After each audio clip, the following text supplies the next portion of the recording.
Hello friends, welcome back KP channel நண்பர்களே. இன்றைக்கி இந்த வீடியோவில் மிக மிக முக்கியமான எச்சரிக்கையான ஒரு ஜோதிட தாள்களை தான் இப்போ இந்த வீடியோவில் அதிரடியாக மகர ராசிக்காரங்களுக்கு பார்க்க போகிறோம். மகர ராசிக்காரங்க வீடியோ பார்க்குறவங்க தம்ப்நெயிலில் பார்த்துட்டு இருந்து உள்ளே வந்தீங்கன்னா கண்டிப்பாக இந்த வீடியோவை ஸ்கிப் பண்ணாமல் பாருங்கள். உங்கள் ராசிக்கு ரொம்பவே சொல்ல முடியாத பயங்கரமான ஆட்டெல்லாம் ஆரம்பமாக போகிறத நீங்கள் உங்கள் ராசிகளுக்கு தெரிஞ்சு கொள்ளலாம். ஆக்சுவலி இப்போ பிப்ரவரியுடைய கடைசி 15 நாட்களில் மாசி மாதத்துடைய முதல் 15 நாட்களானது வந்திருக்கு. இந்த 15 நாட்களில் கிரகநிலைகள், கிரக மாற்றங்கள் இதனோட அடிப்படையில் நிறைய மாற்றங்கள் ஏற்படும்.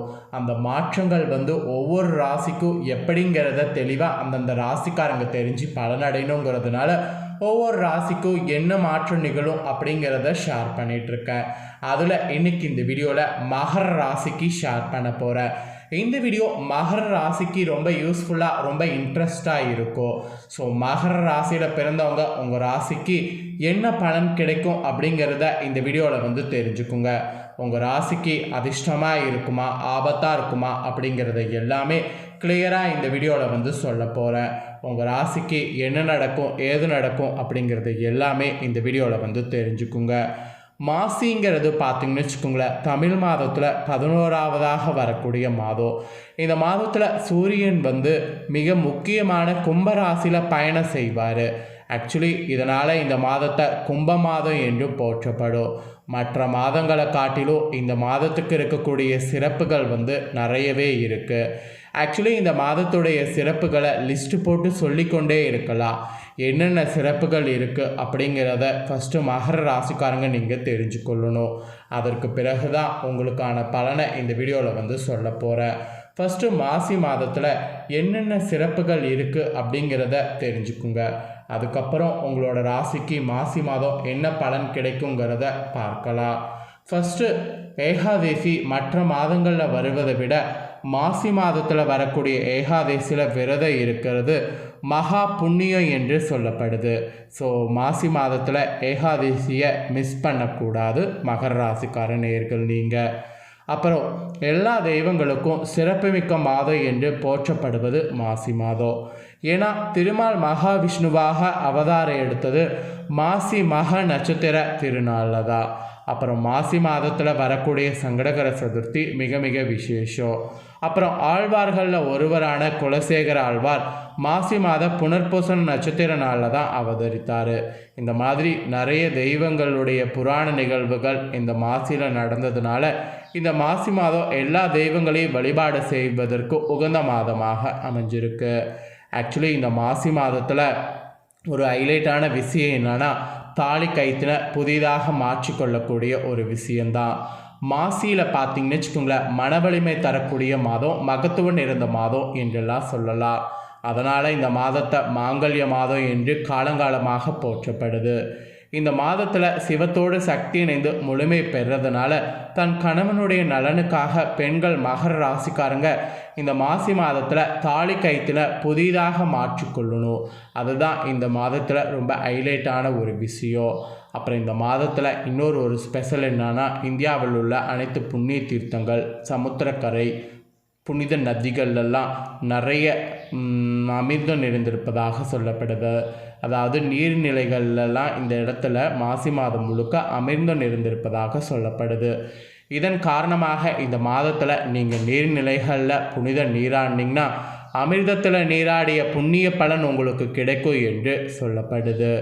இது இந்த மாதத்தில் இன்னொரு ஸ்பெஷல். அப்புறம் இந்த மாதம் சிவனுக்குரிய மாதம் கூட சொல்லலாம். ஏன்னா மாசி மாதத்தில் பார்வதி தேவி கலந்தி நதியில் தாமரை மலரில் வலம்புரி சங்காக தோன்றினாங்க. அது மட்டும் இல்லாமல் சிவபெருமான் நிகழ்த்திய திருவிளையாடல்கள் ஏராளம். இந்த திருவிளையாடல்கள் பலவற்றை நிகழ்த்தியது மாசிங்கிறதுனால மாசி மாதம் முழுவதுமே சிவ வழிபாட்டுக்கு உரிய மாதம் என்று சிவனுக்கும் போற்றப்படுகிறது. அப்புறம் இந்த மாதத்தில் இன்னொரு ஹைலைட்டான விஷயம் அன்னதானம் செய்கிறது. அன்னதானத்துடைய பெருமைகளை உணர்த்துவது மாசி மகம்தான். எனவே இந்த மாசி மாதத்தில் நம்மளால் முடிந்த அளவுக்கு அன்னதானம் செய்வது விசேஷம். அது நம்ம சாதாரணமாக நாட்கள் அன்னதானம் செய்வதை விட இந்த மாசியில் செய்யக்கூடிய அன்னதானம் மும்மடங்கு பலனை நமக்கு பெற்றுத்தரும். அதை விட முருகனுக்கும் உகந்தது இந்த மாசி. ஏன்னா அப்பனுக்கு பாட சொன்ன சுப்பையா என்பது இந்த மாசியில் தான் நிகழ்ந்தது. மாசி மாத பூச நட்சத்திர தினத்தில் முருகப்பெருமான் சுவாமி மலையில் தன் தந்தை சிவபெருமானுக்கு உபதேசம் செய்திருக்கிறாரு. அதனால் இந்த மாதம் முருகனுக்கும் உகந்த மாதம். எல்லாத்துக்கும் மேலே மாசியில் ஏகாதேசி விரதம் ரொம்ப புண்ணியம். ஆக்சுவலி இந்த ஏகாதேசியில் விரதம் இருக்கிறது மகா புண்ணியம், மெயினாக மாணவர்களுக்கு. ஏன்னா உயர் படிப்பு படிக்க விரும்புவங்க, ஆராய்ச்சி செய்ய விரும்புவங்க, உங்களுடைய துறையில் நீங்கள் கல்வியில் மிகப்பெரிய உச்சம் தொடுவதற்கு நீங்கள் மாசி ஏகாதேசியில் விரதம் இருந்தால் நடக்கும் என்று சொல்லப்படுது. அப்புறம் இன்னொரு ஹைலைட்டான பண்டிகை மாசியில் சிவராத்திரி சொல்லப்படுது. இந்த மாதத்தில் வரக்கூடிய சிவராத்திரி தான் மகா சிவராத்திரி என்று சொல்லப்படுது. சூரிய பகவான் கும்பராசியில் பயணம் செய்யக்கூடிய மாசி மாதத்தில் சிவராத்திரி ரொம்ப விசேஷமாக கொண்டாடப்படும். தேய்பிரை சதுர்த்தி நாளில் பார்த்திங்கன்னு வச்சுக்கோங்களேன், தொடங்கி அடுத்த நாள் காலையில் வரைக்கும் சிவனுக்கு தொடர்ந்து 4 கால பூஜைகள் செய்யப்படும். அதனால் இந்த சிவராத்திரியும் ரொம்ப விசேஷம். இதெல்லாம் தாங்க மாசி மாதத்துடைய சிறப்புகள். இவ்வளவு சிறப்புகள் இருக்குங்கிறத நீங்கள் தெரிஞ்சுக்கணுங்கிறதுனால தான் இவ்வளோ நேரம் சிறப்புகளை சொன்னேன். இப்போ அடுத்ததாக மாசி மாதத்தில் நீங்கள் பெறக்கூடிய பலன்களை சொல்ல போகிறேன். ஆக்சுவலி உத்தியோகம் தொழிலில் செம அதிர்ஷ்டம் உங்களுக்கு காத்திருக்கு. மகர ராசிக்கு சர்ப்ரைஸ் தர மாதிரி மாசி மாதத்தில் கிரகநிலைகள் அமைஞ்சிருக்கு. ஸோ என்ன மாதிரி கிரகநிலைகள் அப்படிங்கிறதையும் கிரக மாற்றங்களையும் உங்களுக்கு சொல்லி பலன்களை சொல்கிறேன், நோட் பண்ணிக்கோங்க. உங்கள் ராசிக்கு 2ஆம் இடமாக இருக்கக்கூடிய குடும்பஸ்தானத்தில் சனி, புதன், சூரியன் ஆகிய 3 கிரகங்கள் இருக்கிறாங்க. 3ஆம் இடமான தைரிய வீரியஸ்தானத்தில் சுக்கிரன் உச்சம் பெற்று ராகுவோடு இணைந்திருக்கிறாங்க. ராசிக்கு 5ஆவது இடத்துல குரு பகவான் இருக்கிறாரு. சுக்கிரன் குரு பரிவர்த்தனையானது நடைபெற இருக்கு. 6ஆவது இடத்துல செவ்வாய் பகவான் அமர்ந்திருக்கிறாரு. அப்புறம் ராசிக்கு 9ஆவது இடத்துல கேது அமர்ந்திருக்கிறாரு. இந்த மாதிரியெல்லாம் கிரகநிலைகள் உங்களுக்கு அமைஞ்சிருக்கு. கிரக மாற்றங்களும் இருக்குது. மாசி 1ஆம் தேதி சூரிய பகவான் உங்கள் 2ஆவது இடத்துக்கு பயிற்சியாக இருக்கிறாரு. மாசி 12ஆம் தேதி 6ஆவது இடத்துல செவ்வாய் வக்ர நிவர்த்தி அடைந்திருக்கிறாரு. மாசி 15ஆம் தேதி புதன் உங்கள் 2ஆவது இடத்துலேருந்து 3ஆவது இடத்துக்கு பயிற்சி ஆகியிருக்கிறாரு. மீன ராசியில் ஆக்சுவலி புதன் நீச்சமாக போகிறாரு. அதே ராசியை சுக்கிரன் உச்சத்திலேயும் குரு பரிவர்த்தனையிலையும் இருக்கிறதுனால நீச்ச பங்கு ராஜயோகம் கிடைக்கும். ஒரு கிரகம் உச்சத்திலிருந்து மற்றொரு கிரகம் நீச்சமாகும்போது அது நீச்ச பங்கு ராஜயோகம் என்று சொல்லப்படும். அது இப்போ உங்களுக்கு இருக்குது. இது நல்ல பலன்களை ஆக்சுவலி உங்களுக்கு தரும். அப்புறம் மாசி 17ஆம் தேதி உங்கள் ராசிக்கு 3ஆவது இடத்துல சுக்கிரன் வகமாக போகிறாரு. இதெல்லாம் கிரக மாற்றங்கள். இப்போ சூரிய பகவான் 3ஆவது இடத்துல இந்த மாசியில் இருக்கிறதுனால ஏராளமான கஷ்டங்கள் கொடுத்துருப்பார்ல, அதெல்லாம் இப்போ உங்களுக்கு சரியாக போகுது. அவர் 2ஆவது இடத்துக்கு மாறுவதனால உங்களுக்கு வரவேண்டிய பழைய பாக்கிகள்லாம் வசூலாகும். குடும்ப உறுப்பினர்களுடைய பிணைப்பு உங்களுக்கு பலமாகும். வாழ்க்கை துணை மூலம் ஆதாயமானது நீங்கள் அடைவீங்க. வருவாய் பெருகி சேமிப்பானது அதிகரிக்கும். லாட்ரியிலலாம் நல்ல அதிர்ஷ்டம் உள்ளது. எதிர்பாராத வருவாய் கிடைத்து வாழ்க்கையை வேறு லெவலில் வாழ போகிறீங்க. குடும்பத்தில் உள்ள நன்மைகள்லாம் வெளிப்படும். பிரச்சனைகளும் படிப்படியாக குறையும். செவ்வாய் வக்ரத்தால் நிலம், வீடு, வாகனம், அத்தியாவசிய பொருட்கள் வாங்குவதற்கு சூழல் இருக்குது. இது தொடர்பாக கடன்கள் கேட்டிங்கன்னா எளிதில் கிடைக்கும். தொழிலில் முதலீடு செய்திங்கன்னா அதிகரிக்க வாய்ப்பு இருக்குது. உங்கள் திறமையால் எதிரிகளை எளிதில் தொழிலில் வீழ்த்துவீங்க. அந்த அதிசயமும் உங்களுக்கு நடக்கும். அப்புறம் வேலை இல்லாமல் இருக்கிறவங்களுக்கு வேலை கிடைக்கும். வெளிநாடு, வெளிமாநில வேலை வாய்ப்புகள் நல்ல அதிர்ஷ்டத்தை கொடுக்கும். உங்கள் திறமைக்கேற்ற அங்கீகாரம் கிடைக்கும்.